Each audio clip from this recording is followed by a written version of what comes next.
Contrario a lo que mucha gente piensa, Putin es un chiste como estratega. Y no perdamos de vista que ya lleva 18 años en el poder y le quedan aún 16 años por delante. Bienvenidos a Latin Markets, tu canal de información y educación económica. Recuerda suscribirte a este canal y ayúdanos reenviando este video a tus amigos. La palabra estrategia tiene su origen en las palabras griegas stratos, que se refiere a ejército, y agein, que significa guía, un término que fue por mucho tiempo exclusivamente militar y se refiere principalmente a la planificación de campañas militares, como posicionar un ejército y organizar los suministros para llegar a los objetivos militares.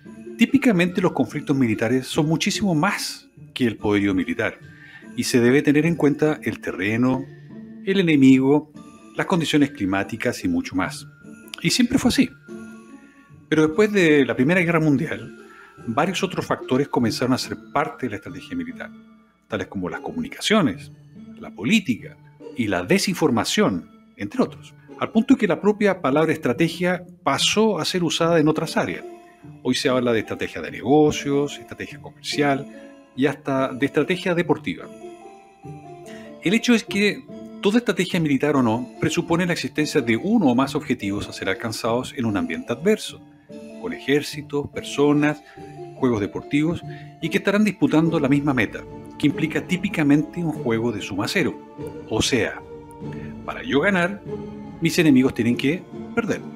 Pero esa es la visión contraria a la economía de mercado, en que no existe el juego de suma cero, salvo rarísimas excepciones. En el mundo libre, el objetivo estratégico de este tipo de sociedad es el desarrollo, la prosperidad y la seguridad de todos los ciudadanos.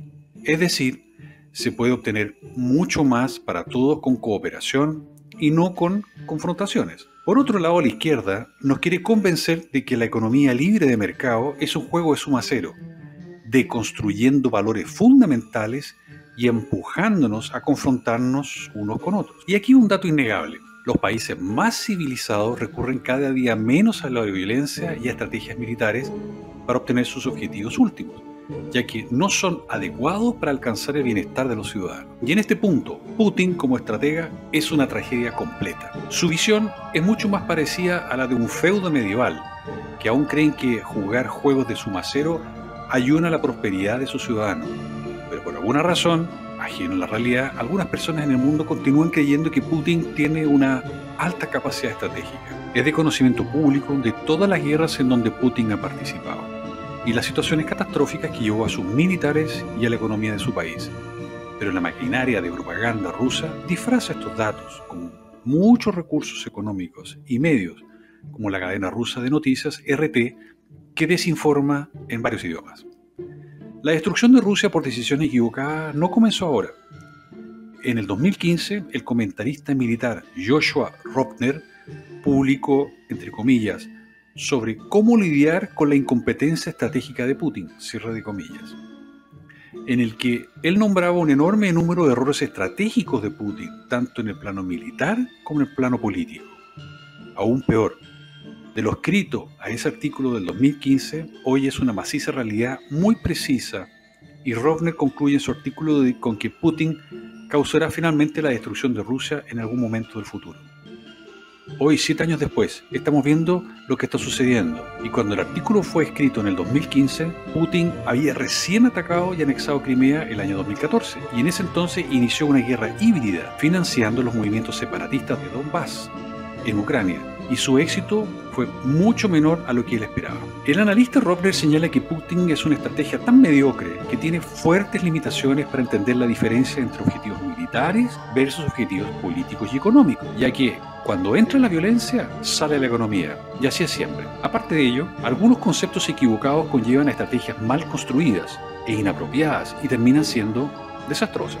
Putin, sin ninguna ganancia, destruyó el futuro de la economía rusa en el año 2014, cuando este país estaba en un rápido proceso de volver a ser una superpotencia, con un objetivo banal, sin ningún beneficio ni ventaja para su pueblo. Para los que no se acuerden, Rusia, después del colapso de la Unión Soviética, pasó por un proceso importantísimo de privatizaciones durante la década de 1990. Objetivamente, las privatizaciones de Rusia fueron de las peores realizadas del mundo, que consistió en políticos que elegían a sus amigos para regalarles empresas, que con el tiempo se convirtieron en los actuales oligarcas. Pero como lo hemos dicho en otros programas, la peor de las privatizaciones es mejor que mantener una empresa estatal, manejada siempre por políticos y burócratas de turno que solo buscan su beneficio. Sobran ejemplos en toda América Latina de empresas estatales que pierden dinero o son ineficientes y sobreviven gracias a los impuestos que pagamos los ciudadanos. En su mayoría, las privatizaciones en Rusia le hicieron bien a su economía. Sin embargo, la crisis económica que tuvieron posteriormente no fue por las privatizaciones, sino por la disolución del régimen soviético que hizo que muchos rusos culparan a ese periodo de apertura económica como el responsable de las penurias de Rusia. Sin duda, las privatizaciones fueron mal hechas, pero con el tiempo, la economía rusa se tornó extremadamente competitiva y fue exactamente debido a las privatizaciones. Pero el desagrado de la población con las élites hizo que se germinara la idea de colocar a alguien más fuerte para evitar las críticas de los que añoraban la Rusia soviética. Y fue ahí cuando cogieron a Putin, que asumió el poder en 1999, luego de pasar el país en 2018 por una enorme crisis monetaria. Putin consiguió resolver un problema heredado de su antecesor, la guerra de Chechenia, que habiendo sido una guerra extremadamente pequeña, dio bastante trabajo durante demasiado tiempo. Con esa victoria y la prosperidad no prevista por la bendición del alza de los precios de los combustibles durante los primeros años del 2000, algunas personas, y particularmente Putin, comenzaron a creer que todo se debía a su enorme capacidad estratégica innata y que había resuelto todos los problemas de Rusia, cuando solo había logrado vencer una pequeña guerra que estaba casi resuelta, masacrando a toda una región. Tuvo la suerte de estar en el lugar y momento preciso al recibir una bonanza de la economía por el alza de las materias primas y no producto de su gestión política. Rusia estuvo en paz y estable políticamente con una economía casi libre y de mercado, con enormes reservas de petróleo, profesionales con buena capacidad técnica, y proyectaba a Rusia como una posible superpotencia que estaba a punto de abrirse completamente a la libertad. Pero entró el fantasma irracional de Putin de una invasión de Occidente y tomar decisiones con base a miedos ilógicos, sin base y falsas premisas, lo que fatalmente generó estrategias cerradas que salieron finalmente muy caras. En paralelo, nació en América Latina el brazo ruso que apoya fuertemente el armamentismo de la narcodictadura de Venezuela y que desestabiliza la región, poniendo también en peligro las democracias del continente. Este miedo de Putin tal vez esté relacionado con la teoría absurda de Ryland, en la que Occidente quería invadir a Rusia para robar su población, su cultura y riquezas, e ignora que los países democráticos occidentales tienen una lucha enorme con su prevalencia política y que se vuelve cada año más adversa a la violencia física. La población ya percibió que la cooperación comercial y económica es siempre muy superior a la conquista de territorio. Mayor territorio no significa necesariamente mejores niveles de vida y bienestar para la población. Rusia es un ejemplo.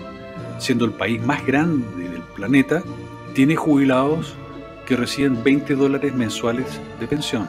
¿Es imposible que Occidente invada Rusia? Nada es imposible. Pero es extremadamente improbable y fundar una estrategia en algo altamente irrealizable es un gran error, ya que se toman decisiones equivocadas en escenarios irreales.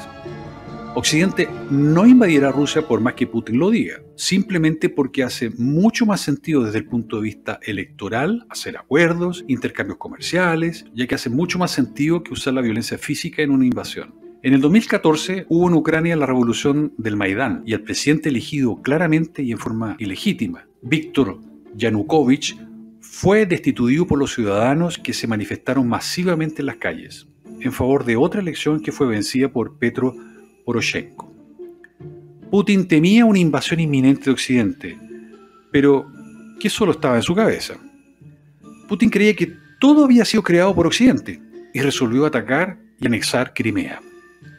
En realidad Putin quería invadir toda Ucrania, pero inició su ataque en Crimea, donde encontró condiciones favorables, ya que tenía un contingente enorme en la base militar rusa en Sebastopol, que, aunque era territorio ucraniano, la base era rusa.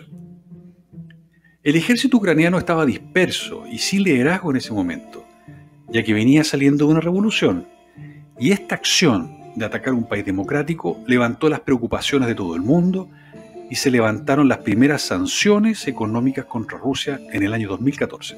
A partir de ahí, la locomotora rusa que iba a convertirse en una nueva superpotencia descarriló por incompetencia estratégica de Putin, quien consideró una hipótesis remota como una situación inminente, eligiendo la violencia contra un enemigo imaginario, optando por cortar lazos económicos, que no solo impidió el avance de la economía rusa, sino que eligió el camino menos probable al comenzar a cerrar su economía al mundo libre.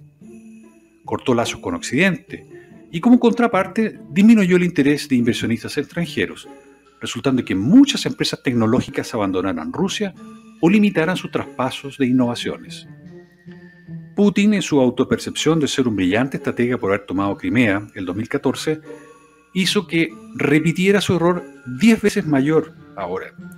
No solo al privar a Rusia de un desarrollo económico que podría tener en un futuro muy próximo, sino que arrojó a Rusia 30 años al pasado, habiendo abandonado ya más de 400 empresas extranjeras el territorio ruso en las últimas semanas. Este trágico error ha puesto en peligro la propia integridad física de Rusia, ya que hay fuertes pugnas internas por la clara brutalidad realizada. Putin, el autócrata, es un pésimo estratega. Desafortunadamente, el precio de ese error no solo lo están pagando Ucrania, el país atacado, con vidas y destrucción material, sino que también el propio pueblo ruso, que deberá pagar el alto costo económico con su bienestar presente y futuro de esta locura. Si te gustó este video, es muy importante lo compartas y nos des un me gusta, porque de esta forma obligamos a la red a que muestre este video a otras personas, ya que las redes no suelen circular este tipo de contenidos y hay mucha gente que necesita conocer estas informaciones. Muchas gracias.